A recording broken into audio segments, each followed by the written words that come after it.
a former Delta Force operator, one of the few women ever to complete the unit's punishing course, has just accepted a job as the new PE teacher at Roosevelt High, a public school on the outskirts of an American Rust Belt city. Roosevelt is notorious. Its royal crew kids drive out teachers for sport, while their politically connected parents shield them with money and clout. The hall at the far end of the second-floor wing reeks of stale dust, even as the early April breeze slips through a cracked window.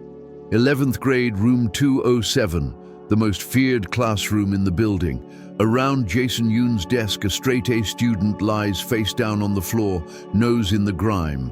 Last week, he was the model kid. Jason drums his sneaker against a chair leg, blank-eyed. Brandon Beck checks his watch and mutters, 7 minutes. Make it to 10 and we post the clip. The kid on the floor coughs. No one cares. Chloe Seo snaps shot after shot with her phone for a private Insta story. The comments on yesterday's bullying reel are already lined with fire emoji applause. When the classroom door nudges open, the crew barely flinches. Anyone sent from the main office usually leaves in tears, but the woman who steps in isn't on staff files. Plain, sand-colored t-shirt, loose gray training pants, no jacket. Jason leans against the doorframe and sneers, "Coach, you might want to change first." Ms. Yuri Cha lifts a heel, lets it fall. The faint thud makes the floor quiver. The kids don't notice, but a pressure settles on the back of their necks. Chloe flourishes an eraser, filling the air with white dust that drifts onto Yuri's hair and shoulders. Laughter pops. TikTok gold as a flash fires. Yuri brushes the chalk off, unbothered. Something dark pulses in her eyes and vanishes. 30 seconds, she says, voice low but needle sharp. Change into PE gear and meet me on the field. Playtime's over. Jason kicks a desk, solid, loud, menacing, but Yuri doesn't twitch. The stillness in her gaze pricks his confidence. "Want me to shout the cadence for you?" she adds, straight from Delta's kill house. The chalk motes seem to freeze mid-air. Jason's stare wavers. Brandon's scoff dies in his throat as Yuri stoops and lifts the toppled honor student with surgeon-level precision. "Up you go. Not your fault." Her finger swings to Jason. "You, move. 3 seconds." Something flickers across Jason's cheekbones. He tries to speak, but nothing comes. Brandon shoves his chair back, but a slight roll of Yuri's shoulder drains the strength from his knees. She rights the chairs without scolding or anger, merely the efficient calm of someone who has mapped every ounce of mass in the room. "Do you know who my parents are?" Jason finally croaks. "Firing a gym teacher is nothing." 15 years ago in Kabul, Yuri answers. "A hostage taker bragged the same thing. Touch me and your country crumbles." You know how that ended. The rear windows rattle. Chloe drops her phone, screen shattering. Yuri sets the attendance book on a desk. "Eyes on this register until you're changed. Turn around and I add 30 seconds. Jason marches out first, pride splintering. On the stairwell, Brandon whispers, "She's really Delta?" Jason stares at the chalk-white sweat in his palm. Out on the field at 10 a.m., the class lines up in 2 ragged columns, half-dressed and yawning. Jason, front row, stage yawns. "Probably 1 lap and we're done." Yuri blows a single sharp whistle and returns from the equipment shed with dented cones, a tape, and a box of powdered chalk. She draws a strange rectangle in the dirt. "Cross this line and everyone repeats. Course is simple, 200-meter sprint, 30 push-ups, 300-meter return. Quit and you redo it tomorrow." Her tone leaves no loophole. Jason exchanges a glance with Brandon, saunters to the start, slaps Yuri's hand away as she corrects his stance. "Touch me again, and that's assault, coach." A flicker of pity crosses her face. "Go!" Jason bursts off. 50 meters feel easy. The return stretch is deep sand, and his lungs torch halfway. He collapses short of the line. Brandon fares no better. The earbuds crew fake their push-ups and time out quickly. Yuri notes each failure. Jason, below standard. Brandon, below standard. Chloe, below. The underperformers open the top button of their uniforms and hold a chest compression stretch while she counts their breaths. 10 in, 10 out.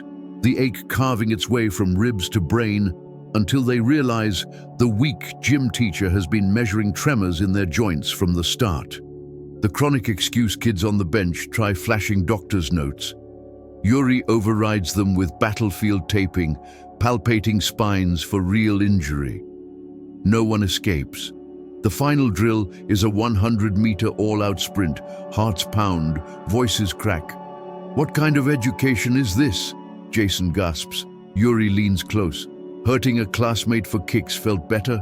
Whistle again, bodies stagger, no mercy until every student hits the dirt. Cleanup isn't optional. Brandon flings his shovel down. Yuri stands it by his feet. Disrespect the tool, disrespect its maker. Start over, with respect. By the time the field is raked smooth, no one heads to the office to complain. The exhaustion on their sleeves would testify against them. Back in the hallway, a group gum-chews beneath a battered Human Rights Club poster. Yuri deposits a filthy cup beside them. "Want your rights? Start with someone else's space. Spit it out." The gum line forms silently. In the faculty room, Yuri scrawls, "Day 1 pass rate, 0%, and smaller, goal tomorrow, 30%. The English teacher, Ms. Parker, blinks at the number, then nods. Someone finally cracked the wall she'd stopped believing could break. All afternoon, Roosevelt High runs strangely quiet. Jason sits nursing swollen triceps when the honor student slides him a roll-on analgesic. His hand trembles, not with anger, but with the unfamiliar discomfort of being helped. The bell rings before sorry can form. After dismissal, the AV room door clicks shut. Chloe peers through the hall window. Jason, Brandon, and she are slicing footage from class. Jason points at Yuri's dust-specked hair. Thumbnail, fraud coach goes full tyrant. Views will explode. Upload is one keystroke away when the CCTV camera pivots, lens dead on. The door unlocks from outside. Yuri enters without a word, powers down the laptop in 2 seconds, the longest 2 seconds of their lives. "I spread sand. I breathe it back myself," she murmurs. Jason's hand shakes on the lid. Folding the tripod, Yuri adds, "Need a video? Fine. Post it.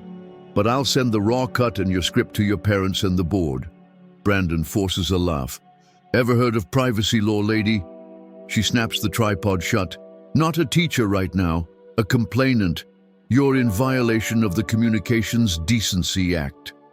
Chloe's fingers fumble a white USB. Yuri pockets it.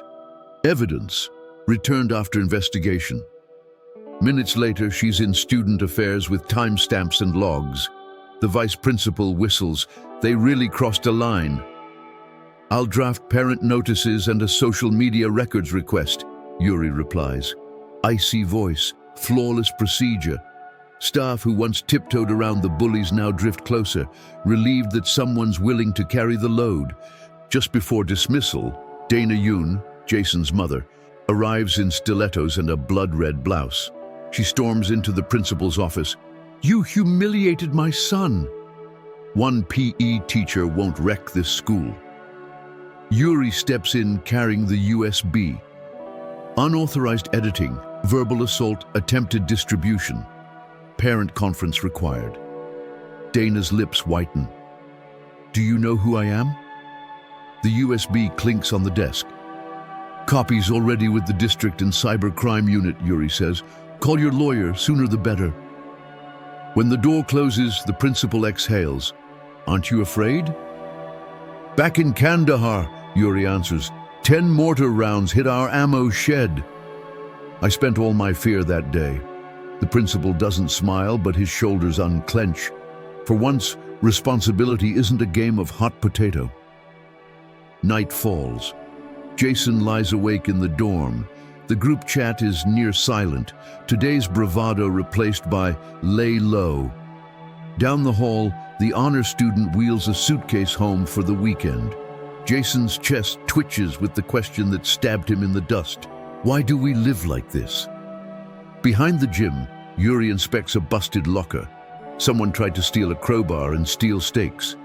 She photographs the broken padlock, proof of another brewing violence. 5 minutes till the security guard's round. She re-inspects the chain, her footsteps echoing twice off the cinder-block walls like a warning to the sleeping school. At dawn, Yuri is already circling the track with sandbags on her ankles. 4th lap done, she spots Brandon on the bleachers, clutching the gym key. "Wasn't us who broke the lock," he says, showing a photo of a freshman flashing a pipe on Instagram. "We're out, watching the freshmen copy us. Scary." Yuri scrolls, returns the phone. "Good work," she says. 2 words that make Brandon's brow quiver. "Not sure about Jason," he adds. She unbuckles a sandbag. If he doesn't know, wait. While you wait, do the work. A text pings Jason's phone. Field. Solo. He grumbles, but laces up. On the track he finds 2 sandbags and a note. Running is freedom. Staying is choice. Yesterday's dust, today's weight, he straps in. The sand drags, but less terrifying than the scorn in his own chest. Yuri emerges with fresh weights and water. "No reward break yet," she says as he gulps. "Coach, why are you doing this?" "Because I want to know why you do what you do." Over the PA comes the announcement. The district's special audit team arrives today. Jason loosens the straps, glances at her. "Mind if I keep running?" "Just don't run alone," she answers. His footsteps carve a new trail in the sand. From classroom windows, students lean back, watching. Some smirk, some frown, orders gears grinding. Change has the heft of sweat-soaked sand, breathing on its own. 3 black sedans roll through the gate. Dana Yoon steps out first, flanked by 2 attorneys and a gray-suited foundation trustee. They stop at the gym doors where Yuri leads 12 students through stretches, joints cracking like twigs. Dana jabs a finger. "Fire that woman or I sue. She drove my son into PTSD." An attorney waves case law. Yuri answers, "All biometrics and medical baselines are on file. We can submit them at the audit." Suddenly, an emergency tone blares. Someone spraying extinguishers at the back lot. Yuri bolts, sand spitting behind her. Jason's mother spins as 2 students, Brandon and honor student Kevin Song, sprint after. In the swirling powder, freshman Terry Doe laughs, brandishing a steel pipe for his viral clip. The moment the pipe arcs, Yuri steps inside his swing, clamps his wrist, disarms him. Brandon soccer kicks the pipe away. "Told you! Quit copying us!" Kevin wrests the extinguisher shut. Terry staggers. Yuri lifts him by the elbow. Fun comes after responsibility. Student affairs staff arrive. Before the dust settles, Dana Yun is pounding the principal's door for a dismissal notice. The audit chief, already reviewing Yuri's evidence of cyberbullying, vandalism, and the fresh extinguisher assault, replies, "Parental and student hearings will proceed under district protocol." The attorney shuts his laptop. "If the illegal recording charge sticks, we have no case." Dana's phone rings unanswered. Jason is on the field, knees deep in sand. The loudspeaker orders every homeroom to the gym for an emergency respect forum. Folding chairs face each other in pairs, student rep opposite homeroom teacher. Phones banned, question cards provided. Yuri moderates. First prompt, words students most want to hear from teachers. Cards flip, good job, thank you, you're okay. Second, words teachers most want from students. 3 read, I'm sorry. Others, got it, please help. A hush falls, the 2 dialects finally meeting. Outside, the audit chief speaks by phone. Yes, Madam Superintendent, Roosevelt High for the pilot mutual respect program. Dana pauses at the window. Inside, Jason, no longer center stage, reads a card silently, sandbagged ankles visible under the harsh lights. Yuri's back turns briefly. Her eyes invite, not accuse. Hours later, a rough respect charter appears on a corridor board, co-signed by the Student Council and Faculty Senate. We honor each other. We report harm. Classrooms are for growth, not power. Names fill the margins.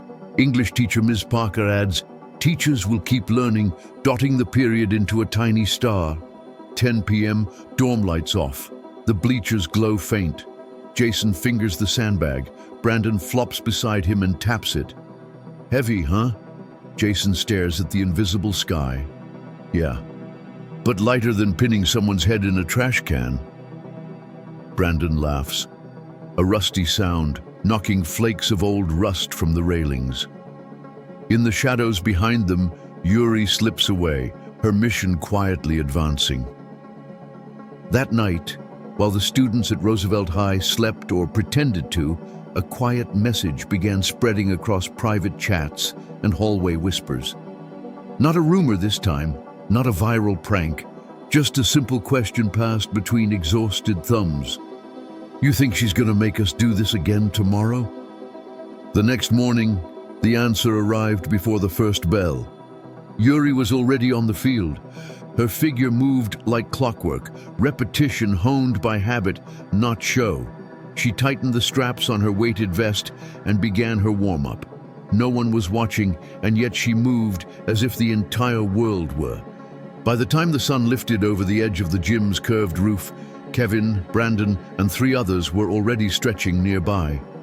No one had said it, but something had shifted. They showed up early. Not to win, not to prove, just to start. Jason stood at the second-floor window, watching them in silence. He sipped from a bottle of water without tasting it. When he finally walked down to the track, no one clapped, no one teased. He tied on his ankle weights without ceremony. It wasn't pride, it wasn't shame, it was something in between. As he bent to start his first sprint, Yuri spoke, not loudly. Today it's not about beating the clock, just make the turn and breathe. He did. Behind him, the others followed. One of the girls who'd used to sit out every class, period cramps, always a note, was jogging beside Kevin now. Breath short, form sloppy but moving. In the stands, Chloe sat with her phone in her lap, screen off. Her fingers hovered over the record button but didn't press it. Instead, she opened her notes app and began typing, Day 3, no one yelled, no one laughed, we all just moved. Later that morning, the district superintendent arrived on campus. He wore no suit jacket, just a blue dress shirt and a worn briefcase. He entered quietly, accompanied by the audit team and the principal. They walked straight past the administration wing, through the library and out onto the field. Students saw them but didn't break pace. When the superintendent reached the edge of the track, he waited until Yuri finished a lap. She slowed, nodded once, and offered a water bottle. The man took it, without hesitation. You're not what I expected, he said. Neither were they, she replied, gesturing to the students in the distance. They stood for a moment, not talking, just watching the kids run. In the early afternoon, the student council held an open mic in the gym, not about sports, not about elections, just a conversation. The prompt on the screen behind them read, What did we get wrong? Below it, a subtitle in smaller font, And what can we get right? One by one, students came forward. Some read poems, others described moments, when they filmed instead of stopped it, when they laughed instead of asked why. No one got applause, no one needed it. Then Ms. Parker, the English teacher, stepped up. She took out a folded page from her notebook and said, I want to read something my father once wrote on a chalkboard. He was a coach like Ms. Cha. She cleared her throat and read, Discipline is not punishment. It's preparation for something real, for when it counts. The room held still. Jason, seated in the third row, clenched his fists for a second, then relaxed them. He whispered to Brandon, "I think I finally get it." Brandon nodded. "You and me both." By Friday, the school board had made it official. Roosevelt High would pilot a restorative athletics initiative, a hybrid of PE, behavioral recovery, and trust rebuilding. Ms. Cha was appointed lead advisor. In the staff room, as murmurs turned into open conversations, the principal asked her, "Do you think they'll keep up with it?" Yuri didn't answer immediately. Instead, she reached for the same red pen and wrote on the corner of the whiteboard, "Goal next week, 50% pass rate." Underneath, in smaller print, and one apology given without being asked. On Sunday, before dorm curfew, Jason stood alone on the field, sandbag in hand. He set it down, took out a marker, and wrote on the canvas, "Not because I had to, because I wanted to." He left it at the edge of the track. Next morning, when Yuri arrived for her first lap, she saw it there. Weight not just carried, but owned. She smiled barely. A start. Grains of sand whispered beneath her toes, a soft shift, not in a desert, but on school grounds that had finally silently acknowledged her presence. The land wasn't hostile anymore. It had become familiar, even if ambushes, harsh words, or twisted headlines still loomed. Yet beyond the glass windows of the classroom, the eyes of the students had changed, and because of that, Roosevelt High could never return to what it was. Yuri crossed the field slowly toward the gym. Her hand trembled slightly as she reached for the steel handle. She counted silently. 1, 2, 3. It was the same rhythm she had used during early morning shooting drills back in Delta Force. As she opened the door, a rush of cold night air swept inside. The chill of bare feet on the wooden floor reminded her she was grounded here. And this time, her footsteps weren't the only ones echoing. Call it respect, call it school spirit, call it whatever you like. What mattered was that they had learned to move forward. Even the faintest footprint shines when the dawn hits. The lights clicked on inside the gym. A sandbag began to swing gently from the ceiling, its dull thuds signaling the school was still awake. The morning after the audit team departed, a rock crashed through the faculty office window. It skidded across the floor and bounced off a pillar.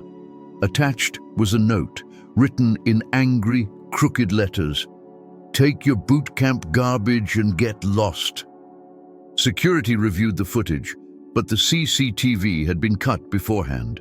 The night guard only saw the back of a motorbike vanishing into the dark. Teachers said nothing, lips sealed, not because they were afraid, but because they finally believed in turning forward, not back. After morning announcements, Yuri walked into room 207. On the board, someone had scrawled in chalk, "Stay strong, Ms. Cha." Next to it, another hand had written, "We're still figuring it out." The two phrases overlapped, forming a faint gray smudge. Jason stood from the back and slowly walked up. He picked up the chalk and added, "If you don't know something, you can learn it." The room murmured, but not with laughter. Yuri picked up the chalk and wrote a number, 70. "What's that mean?" a student asked. "Respect index," she replied, writing the words next to the number. "Starting today, rate yourself at the end of each day. It's okay if it's low. If it rises, there's always a reason why." That afternoon, a black van idled outside the school. A small camera peeked from its tinted windows. A local TV production crew had arrived, having gotten hold of footage from the fire extinguisher incident. Their angle, elite school in ruin. The moment they stepped into the building, Jason's mother was alerted. She arrived with a thick file and quickly joined the crew. The plan was simple: blame everything on the staff and force Yuri's removal on live camera. As the journalists advanced through the hallway, Yuri emerged. "Is it true?" a reporter asked, shoving a mic forward. that you've been subjecting students to extreme military-style training? Yuri gently pushed the mic aside and opened the hallway window. A gust of spring wind scattered light across the broken glass residue. "Violence isn't just what you do with force," she said. "Silence, standing by while it happens, is violence too. I'm simply refusing to be silent." The reporter hesitated, his gaze shifting to two students running toward them, holding paperwork in their hands. It was Mina Song and Joy Oh, presenting a student-drafted safety pledge. "If our teacher is at risk, then we are too," the top read. "The Respect program changed our school." At the bottom were over 100 student signatures. The camera zoomed in. The reporter fell quiet. Jason's mother nervously reapplied her lipstick. After the crew left, the principal called an emergency board meeting. The initial audit report cited not just school negligence, but administrative abuse of power. The suited man from the school foundation paled and slumped in his chair. "We thought firing a teacher would be the end of it." The audit director placed another folder on the table.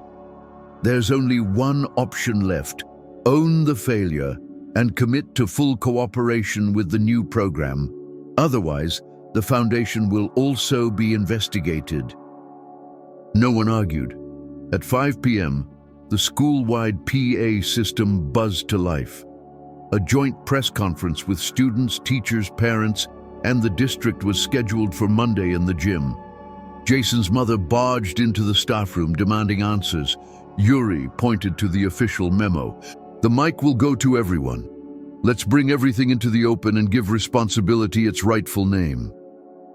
That night at 10 p.m., the entire student body gathered on the field. There was no stage, only a circle drawn in the sand. Flashlights from phones lit up the ring. Jason stepped into the middle, holding a sandbag. "I took this off today," he said, "but I gained this instead." He slung it over his shoulder and stood tall. "Please give me a chance to apologize." One by one, claps began from the back of the crowd. No jeers, no sarcasm, just slow, deliberate applause. Yuri watched from the bleachers, leaning on the railing. The sand inside the bag rustled as Jason shifted it. In the air, particles of dust caught the light like stars. Students circled the field, shining their lights on each other's faces. The glow wasn't strong, but somehow the field felt brighter than at noon. At 3 a.m., a familiar figure appeared again on the security monitors. It was Terry Doe, the freshman from the extinguisher incident. He crept behind the gym, fiddling with the equipment room lock. Just as the door opened, lights flared. Security and Mr. Nam, the guidance counselor, flooded the scene with handheld beams. Behind them, Jason emerged, hood pulled low. Terry froze, his arms caught in mid-motion. Yuri walked up slowly. "If you want school instead of a police report," she said, "then your first class is responsibility." Terry's voice trembled. "What is responsibility?" Yuri twisted the lock shut and replied, "Fix what you broke and protect what's left." Terry's fists loosened. The chain clinked, a low metallic whimper. By sunrise, the gym was packed before the broadcast lights even warmed up. There was no stage, just chairs set in a wide circle with a single mic in the center. The crowd included students, teachers, parents, trustees, and district reps. The student council president stood. "We've realized what the adults in our lives handed us: silence. Starting today, we speak." The first speaker was a bullying victim. He looked directly at Jason. "Yesterday was the first time someone called me by my name in this hellhole. I hope it was real." Then Jason stepped forward. His steps were slow but steady.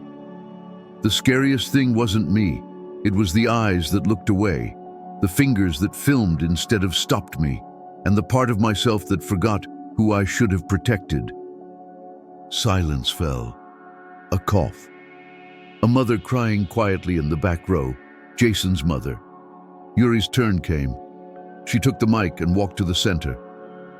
In special ops, I didn't just learn how to fight. I learned how to survive. Not through orders, but through responsibility. Not for revenge, but to protect.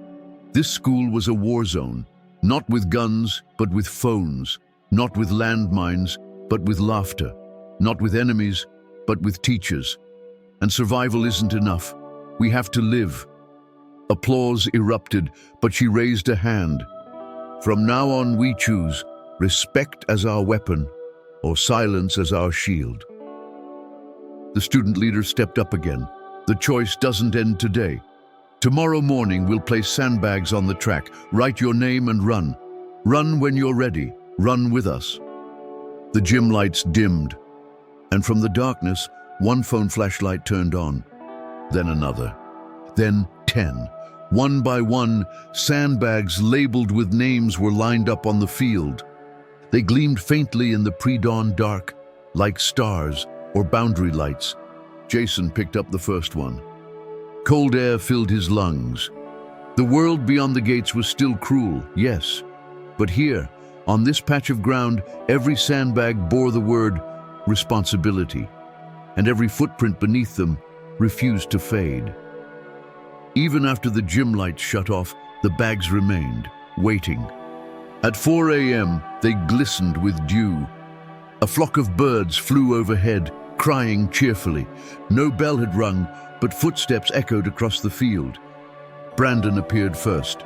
He picked up his bag, slung it over his shoulder, and began walking.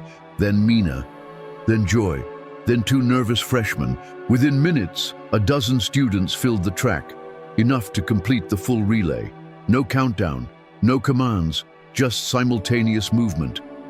Dust kicked up with every step, but no one stopped. From the shadows of the bleachers, Yuri matched their pace. There was no whistle, but their rhythm synced with hers.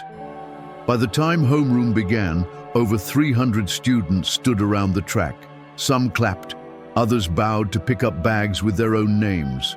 Students who once avoided responsibility now reached for it. The track swelled. Some collided and fell, but others reached down and pulled them back up. Yesterday's tramplers had become today's balance keepers. The teachers in the bleachers clapped, many through tears. Ms. Parker, the English teacher, murmured, "They're alive." And for the first time, she felt the school not as an idea, but as something real beneath her feet. During morning homeroom, a hastily edited video began playing on classroom televisions across the school. It had no title, no captions, just footage of students wearing sandbags as they ran laps in the breaking dawn. The shots cut every 30 seconds, Jason gasping as he fell, Yuri reaching out to lift him, Terry, the former troublemaker, picking up a teammate's sandbag and running in his place. The final frame showed the morning light stretching their shadows long across the field. Then, in white letters over the soil, a single word: begin. The room fell quiet. Even the teachers standing by the lecterns couldn't find words. Shortly after lunch, the district superintendent arrived on campus in person. A foundation executive in a gray suit tried to usher him toward the admin building, but the superintendent walked straight to the field instead. The students, just finishing their post-run cool-downs, looked up. Without fanfare, the superintendent handed out bottles of water. "You all smell like sweat," he said, voice gravelly. "That's what school should smell like." Laughter broke out, awkward but real. Cameras clicked. Then he went to the principal's office and delivered a formal notice to the foundation. Roosevelt High was now an officially designated model school for restorative discipline. All future funding would be state-backed. The board must issue a public apology and replace its senior staff or face direct district control. The paper wasn't long or fancy, but the final line, effective immediately, was enough to end debate. The principal and foundation rep both turned pale. When their heads bowed in surrender, camera flashes exploded from the hallway outside. Meanwhile, in the student council room, preparations were underway for a follow-up panel.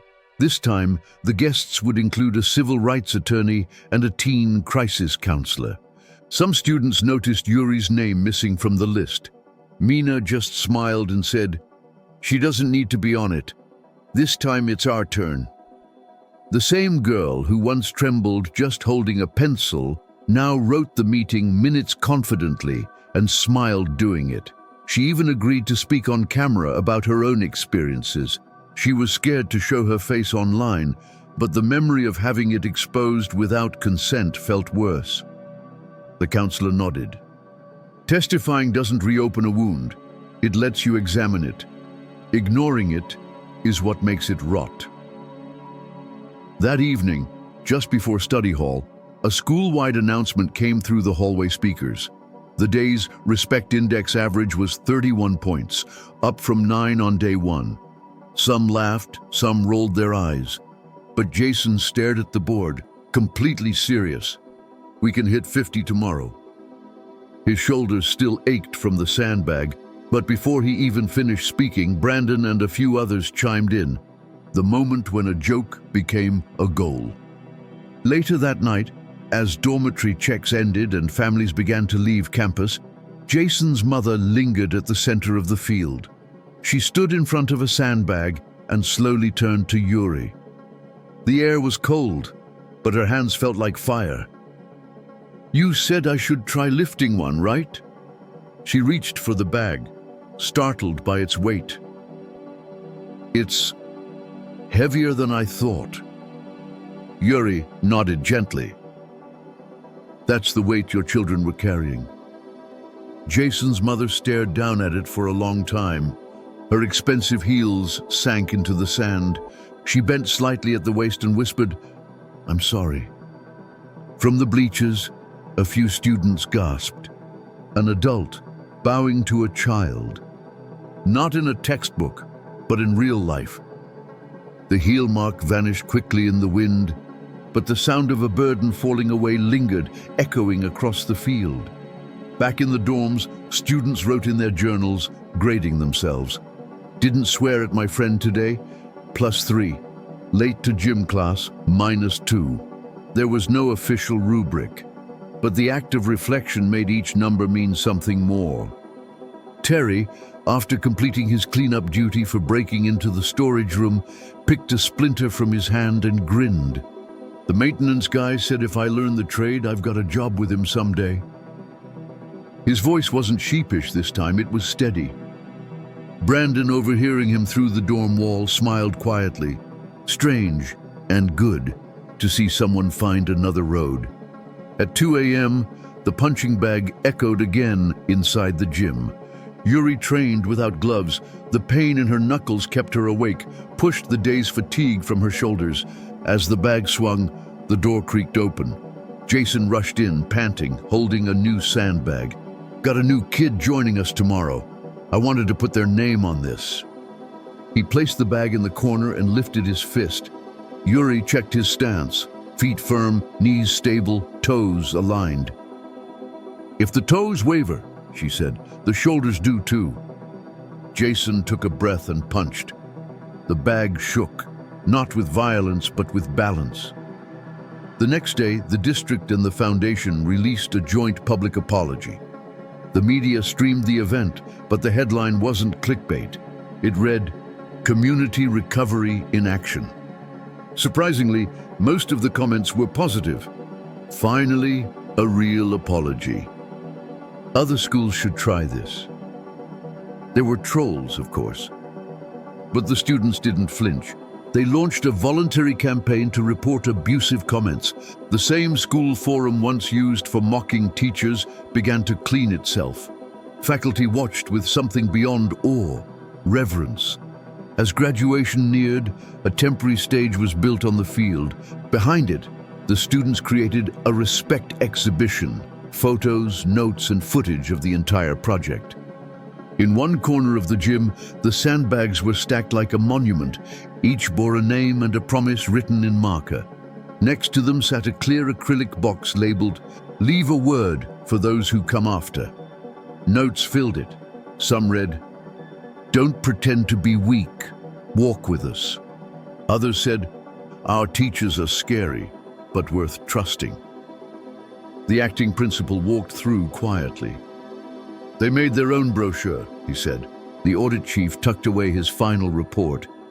At this point, even changing principals made a difference. On graduation day, Roosevelt High felt strangely bright. Hundreds of students sat in silence, robed in their caps and gowns. Yuri stood in the back, hand raised in salute, angle perfect, like she'd learned in the 707th. A nearby teacher caught her eye and smiled. After diplomas were handed out, Mina Song took the stage for her closing remarks. "We spent years mocking each other's names, but we finally learned calling someone's name is an act of responsibility." No applause followed. Instead, a sound played through the outdoor speakers. From the bleachers, the first sandbag rolled down to the stage. Then another, and another.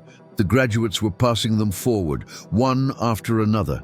20 or more landed in a soft pile. Mina picked up the mic once more. "This is our final assignment. To the next class, fill it with your names."